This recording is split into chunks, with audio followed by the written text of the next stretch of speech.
Are emotional affairs considered cheating? Let's get into it. Hi, I'm Daphney and I own a company called Fern Connections, and of course this is Roman. So let's just get into this topic about emotional affairs.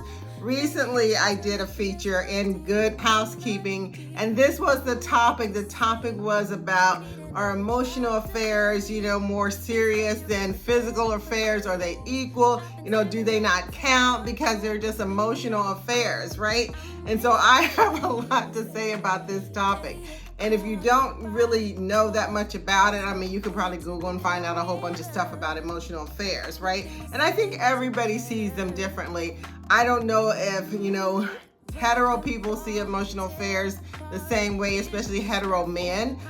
Or gay men, even if they see them the same as women, and it doesn't matter if you're, queer or straight. I think for women, emotional affairs may run deeper. So let's just talk about that, because I'm not really, trying to decide gender-wise, what makes sense, but I do want to talk about like how we're built, right, as people.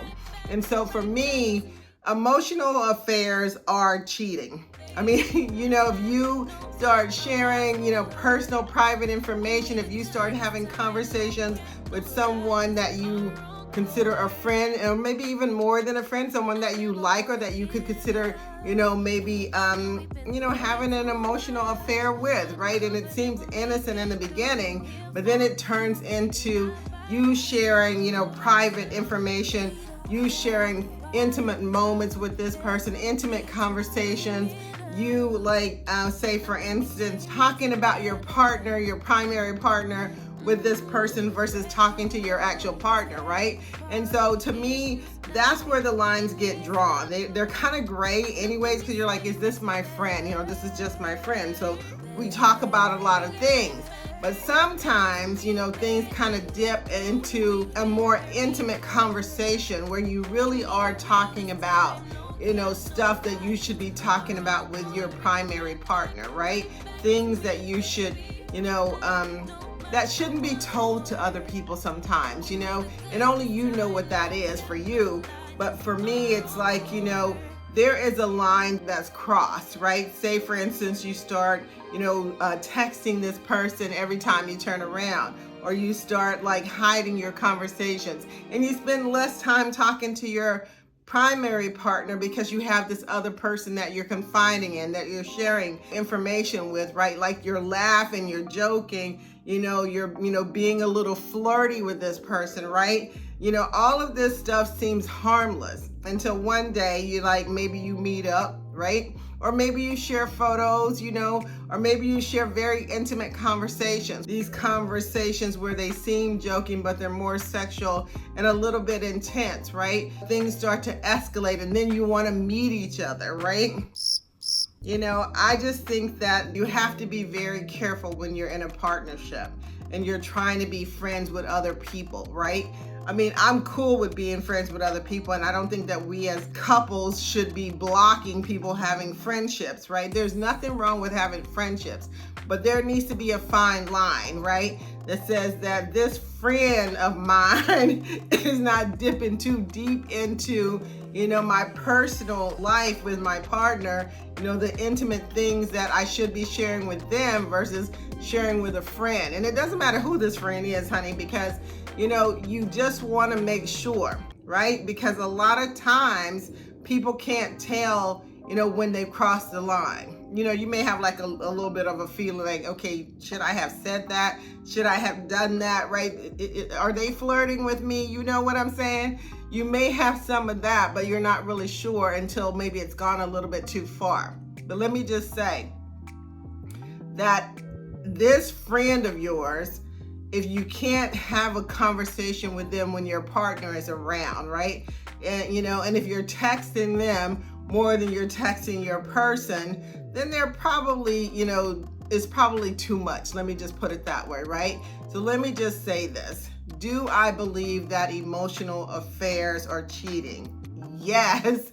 And I also believe that they're one of the worst forms of cheating, because now you've shared very intimate information, experiences with someone else outside of your primary relationship. And I'm not talking about people who are in open relationships. I'm talking about people who have a monogamous relationship and they're in a committed relationship with one person, and then they start texting and flirting and sharing intimate information with someone else who's a so-called friend. But that's when to me things start to cross the line and things start to get really blurry, because a lot of times people don't know, is this a friend or is this more than a friend, or is this a friendship or is this more than a friendship?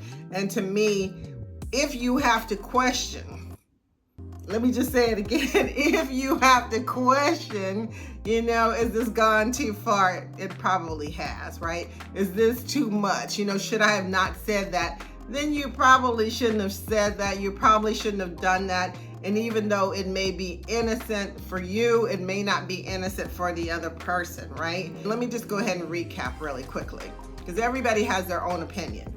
I think emotional affairs are cheating, and I do think that emotional affairs are a form of cheating that's more severe and more serious than a physical affair. Sometimes, people have physical affairs and they're very detached. There's no emotions to them. They're just like, they caught up in the moment, and they go out and they hook up with someone, and then they regret that, right? And whether or not they tell their primary partner or not, they probably feel really bad about that and probably never do that again, right? But when people have emotional affairs, a lot of times they go on for a very long time and they seem innocent, but they're not. Because what happens, from my experience, is that people start becoming detached with their primary partners. They start being more secretive. They stop, being more intimate because they're really interested in this other person, even if they haven't physically done anything with them. They're interested in, who they are, what they're doing, and maybe even being intimate with them. And so that causes problems. But let me just say this, for what it's worth, that anytime you're being secretive and you're hiding information from your primary partner because you're talking too much or you're texting too much or you're seeing someone, regardless of where it's at work or whatever, then that's probably a good sign that you're having an emotional affair.